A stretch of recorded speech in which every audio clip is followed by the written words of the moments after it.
Second day போனேன். Second day வந்து சிடிஎம்னு ஒன்று சொல்லி கொடுத்தாங்க. எனக்கு சிடிஎம்னா என்னன்னே தெரியாது இது வரைக்கும். நாங்கள் வந்து போட்டிருக்கேன் மேக்கப்புன்னு, இல்லை இதெல்லாம் என்னடா இதுக்குள்ளே இப்படிலாம் இருக்கான்னு ஃபஸ்ட் டே போன பிறகு தான், அதாவது செகண்ட் டே போன பிறகு தான் தெரிஞ்சது சிடிஎம். சிடிஎம்னா கிளென்சரிங், டோனர், மாய்ஸ்சரைசர். இதுதான் மெயினாக அதில் உள்ளதே. இது வந்து ரெகுலராக நம்ம போடுறதான்.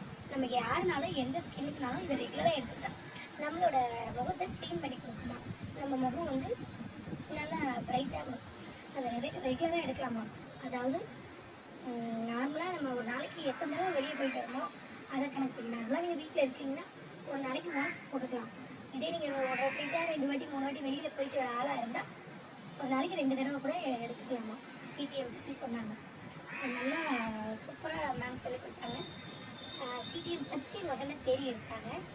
தேர்ட் டே வந்து சிடிஎம் பற்றி டெமோ எங்களுக்கு காட்டினேன். நீங்களும் பண்ணுங்கள், நானும் உங்களுக்கு டெமோ காட்டுறோம்னு சொல்லி எங்களையும் நாங்கள் ஒருத்தருக்கு மாற்றி பண்ணிக்கிட்டோம். சிடிஎம் சூப்பராக இருந்தது. ரிசல்ட்டு நம்மளோட க்ளோ, அதாவது நம்மளோட ஒரிஜினல் ஸ்கின்னை காட்டுச்சு. நம்ம அழுக்கெல்லாம் எடுத்து நம்ம ஒரிஜினல் ஸ்கின்னை இதெல்லாம் காட்ட ஆரம்பிச்சிச்சு. சூப்பராக இருந்ததுங்க சிடிஎம் ரிசல்ட்.